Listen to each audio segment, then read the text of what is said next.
Hello, we are the Appareo capstone team. I'm Madeline Leonard. I'm Cole Kynes. I'm Tyler Rubert. And I'm Devin Alexander. Really quickly, we just want to thank Alex and Dean for all their hard work this semester putting together the capstone projects. And we also want to thank Ken, I'm sure he'll see the video since he's not here, from Appareo for being so helpful and understanding throughout this whole process. Yes. Okay. So our presentation today will be split into 5 parts. I'll go over the introduction. Tyler and Cole will be going over the progress since the midterm presentation. And then we'll have an awesome demo video to show you guys. And finally, a reflection. So here's a brief overview of Appareo. Appareo creates innovative electronic and software solutions for manufacturers and consumers. One of their products is the Strattice 2, which is the product that we were working with during our capstone time.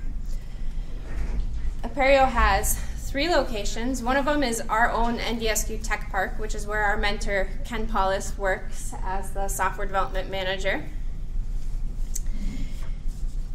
All right, next one. Yes.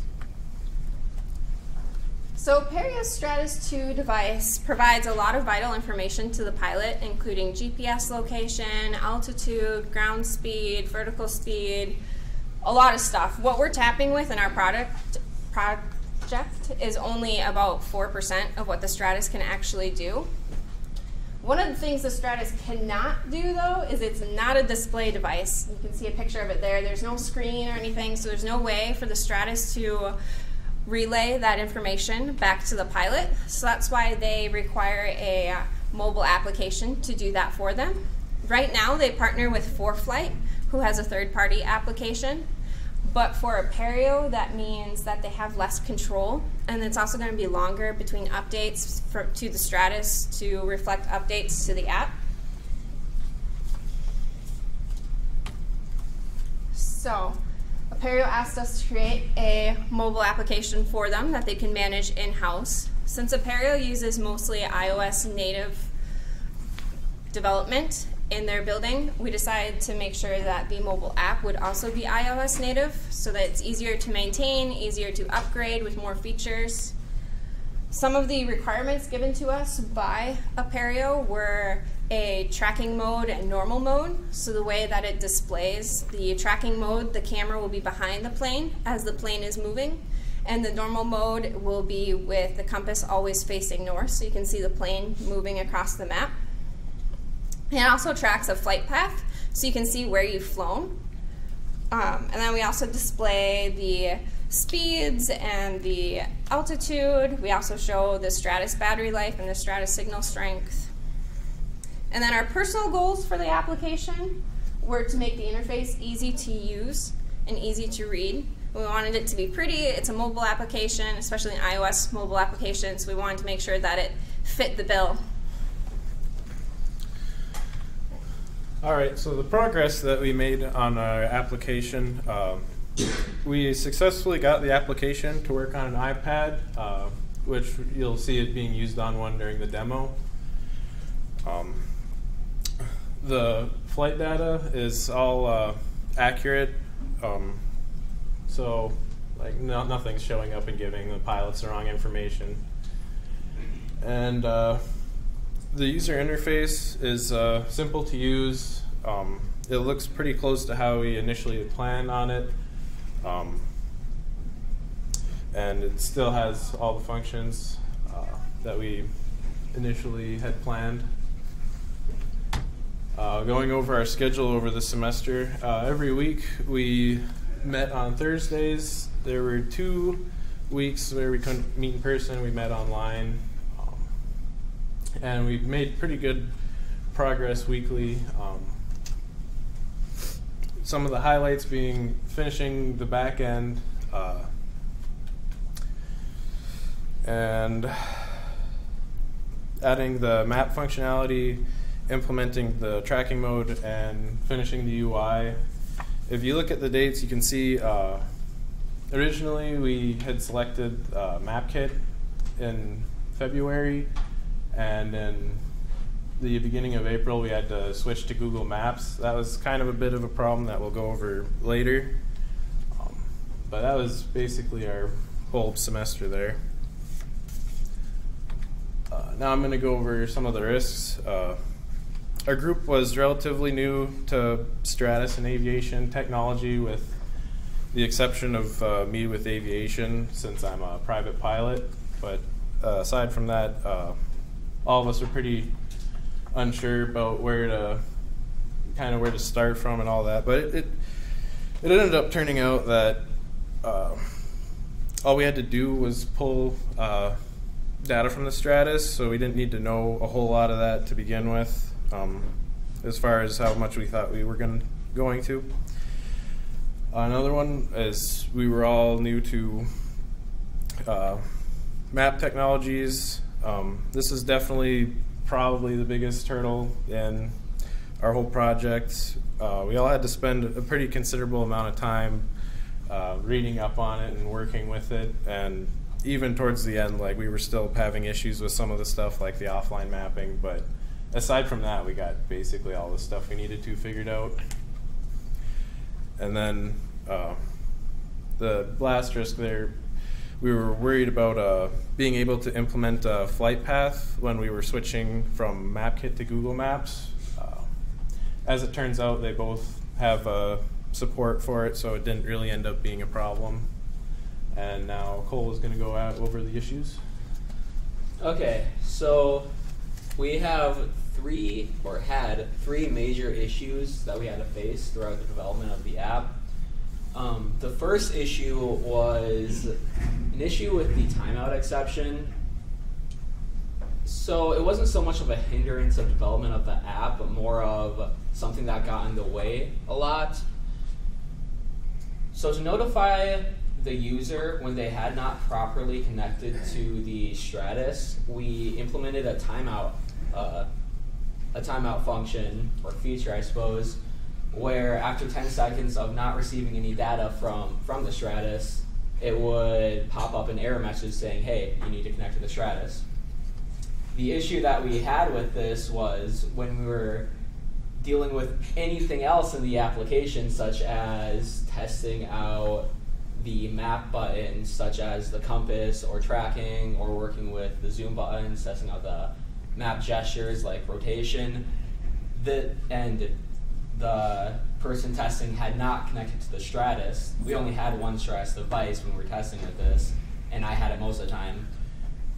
A timeout exception would pop up constantly, every 10 seconds. So this wasn't so much as a deal breaker for us, but it was more of just something that really got in the way of our development. The next issue that we had was with MapKit. This was an issue that persisted for a long time throughout the development of our application. MapKit, which is Apple's native map SDK, does not support offline maps. One requirement for this project was the use of offline maps because the Strattice itself works as a Wi-Fi network, so you have to sacrifice connecting to another network to connect to the Strattice. Therefore, you can't pull in new map data dynamically, so we need offline maps. We could not use MapKit because of this, so we had to look at other third-party map SDKs such as Google Maps, which we eventually went with, or Mapbox, something that we seriously considered for a while. But these other third-party SDKs, because they're not native to iOS, they had their own set of issues that came along with them, which we ended up with going with Google Maps, and well, we'll go over the issues that we had with that right now.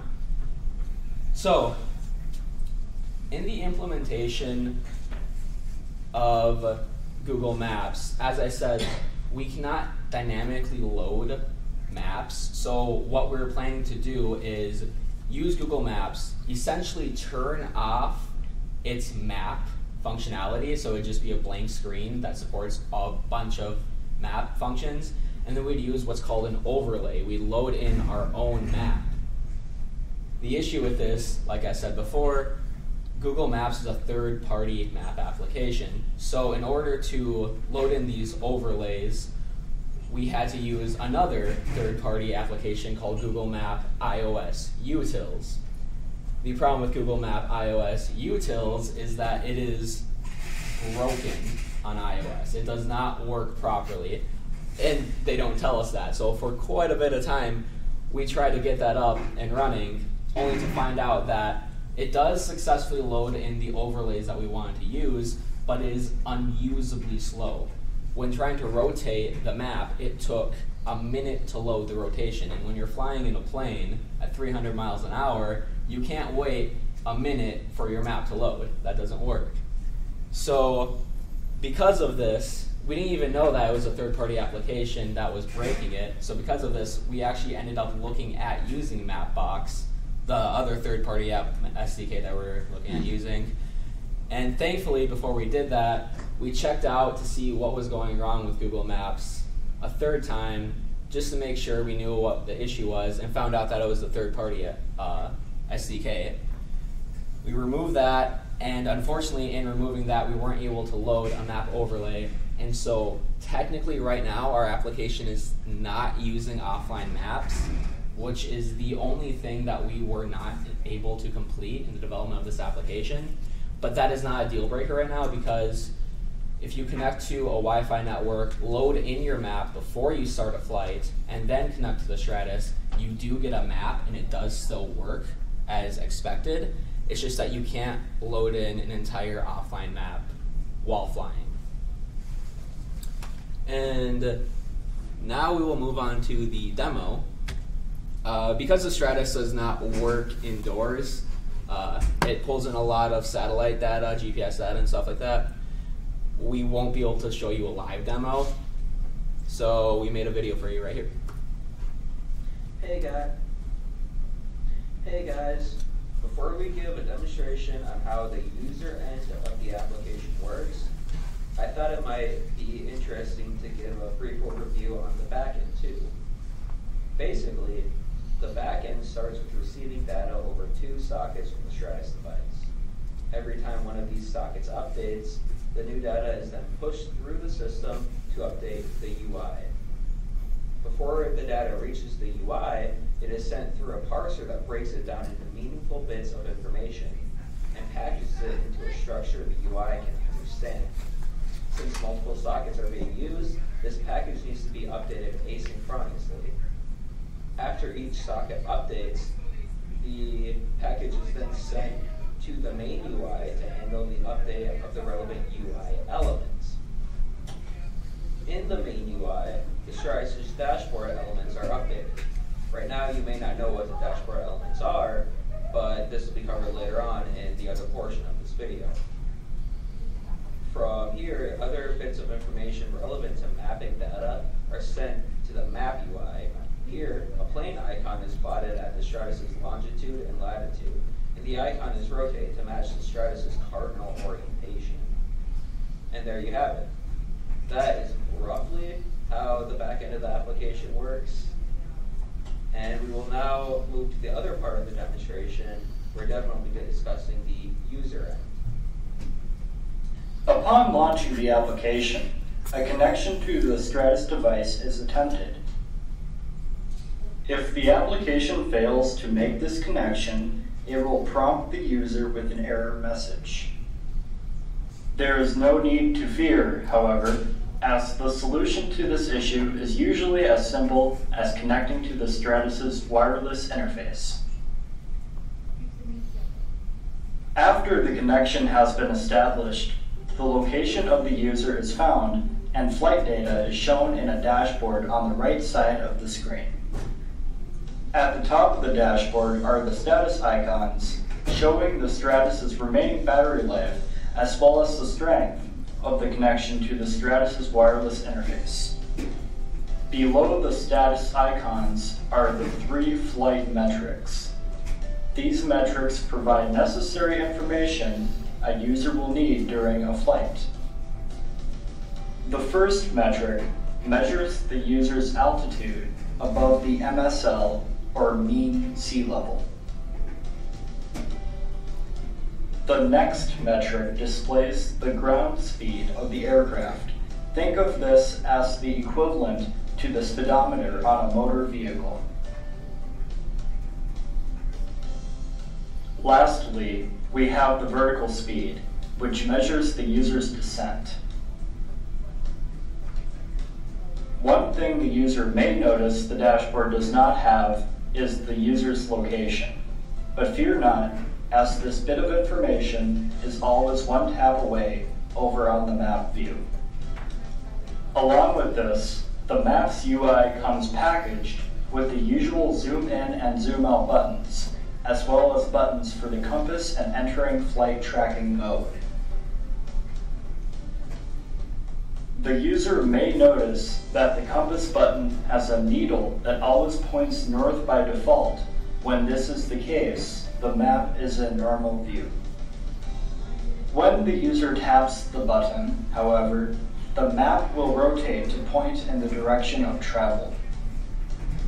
This map state is called the flight view and is useful for when the user wants to view the map from the perspective of the plane. When the user presses the flight tracking mode button, the map enters the flight tracking mode state. In this state, the map is oriented to the flight view and a path that represents the user's history of travel is drawn. Aside from the Maps UI, there are the three basic map gestures: zoom, pan, and rotate. Notice that when the user performs any of these gestures, the map stops following the plane. The quick fix to this is as simple as pressing the compass button to orientate the plane to the center of the map view. We hope that this demonstration gave an ample description on how the user utilizes the Strattice interface application to interact with the Strattice device.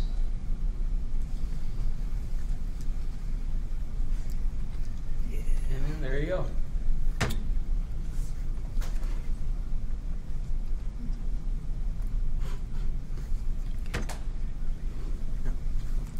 Okay, so now we will discuss the big takeaways that we had from our postmortem. Overall, we're very pleased with the progress that we've made. We've completed almost all of the user story points, and we've delivered a product that we're all very pleased with, and we're very proud of ourselves that we've delivered this. It met Ken's approval as well, which is definitely the bigger deal. Our offline map didn't work, as Cole said before. That was the one user story that we weren't able to finish in the way that we originally intended. But it's not a problem, because as long as you load the map while it's connected to a Wi-Fi device, you can use it with the Strattice later on. Our switch to Google Maps was very rocky, to say the least. We picked MapKit, which is the native iOS map SDK, at the beginning, but we had to switch to Google Maps because of the offline maps problem. Unfortunately, we ran into an additional problem when we manually installed the dependencies, because the dependency manager CocoaPods did not work for us to pull from the GitHub. So we had to all show each other how to do that, and that was a very stressful time.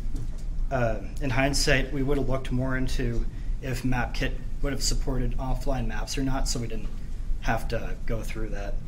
We also had a few difficulties regarding developing in iOS in general. We used the Swift 4 programming language, which is the most updated version of Swift. But the problem with Swift is it's such a modern programming language that it's constantly updating, like every year or every other year. So there's 4 different versions of Swift that are all being used at the same time. So when we were trying to find the solution to specific problems, we had to not only find what the solution was, but make sure that it was the right syntax as well, because all the Swift versions have completely different syntax. So next steps, these are just a list of things, suggestions that Appareo may want to consider implementing as they take the project off of our hands. These are mostly stretch goals that we weren't able to implement because of time. The first is a satellite view and or a terrain view. Next is changing font colors for the increases and decreases of numerical values, and animated arrows next to the increasing and decreasing number values.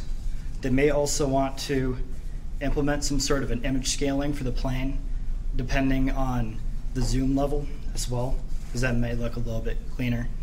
We weren't able to implement a responsive interface, so that beautiful UI that you saw only looks that good on a 9.7 iPad Pro.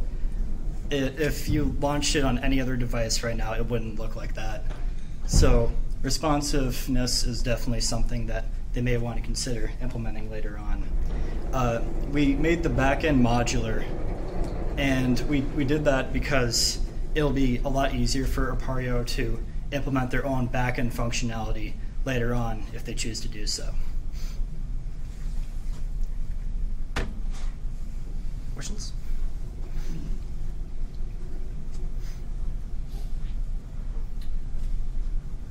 Yeah. I guess Strattice, is that just a black box and you just get information that you're displaying on the screen, or are you getting like XYZ vectors? Okay, so how the Strattice works, you connect to it over Wi-Fi, and it sends you information over UDP, over 2 UDP sockets, and essentially what Appareo has is their own classes of data. It's just pretty much blocks of data that they'll send you, and then they have a semantic on how you break it up, and you parse that into its individual pieces of information, and then we deal with it from there. If that answers your question.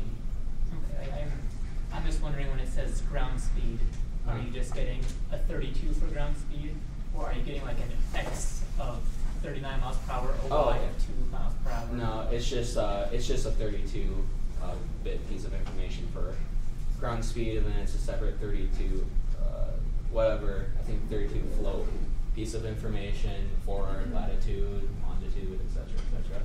It's just a little tiny. Yeah, okay. Yeah. Yeah, so on the UI, when you hit the compass mode, you're kind of following the path. Did you guys consider like factoring in noise for that at all? Because it seemed like when you were going straight, it would kind of tilt back and forth. You know what I mean? Mm-hmm. Did you guys consider like putting 2% in there for something for just noise That's not a bad idea. If I may add on to that, driving in a car, testing the app is going to be a lot different from driving the plane, because just of the scale. So the path is always going to look a lot more straight. With a car, when you drive down the road, you kind of swerve back and forth a little bit. So it's going to look different when the pilot actually uses it. Yeah. Out of curiosity, so did you have to end up building it out as an IPA? Like, did Appareo provide you with a provisioning profile, all that kind of stuff, or did you not have to deal with any of that? The only thing Appareo provided us was a document that explained the classes that they'd be sending to us over data, over the Strattice. Other than that, it was kind of up to us to figure out how to parse the data and enter it into the application. So, who is it driving around and exceeding the speed limit? Well, there's now video evidence of. That is kilometers. So it's slower than it looked. Yeah, I was going the speed limit. I keep things legal when it's being recorded. I have a question related to that. So it was in kilometers per hour, but is there a mode to switch it to imperial or? No, we did not implement that. Though we did implement functions so that it would be easy to go into the back end and implement functions to convert it to whatever you want. For as far as kilometers per hour, you could easily convert it to like meters a second, blah blah blah. I suppose we did not implement functions to go from metric to imperial, so that's something that would have to be implemented. Probably throw it in a settings tab or something. I did see one time where you came to a corner and it must have had a stop sign and went 0 without crashing. Yeah. There's actually a strip of stop signs that we hit, and it was at like a really bad point because it was when we were gonna start drawing the path line. So I like quickly tried to get past all the stop signs as soon as possible, so it didn't look like we were just stopping the path. Anything else?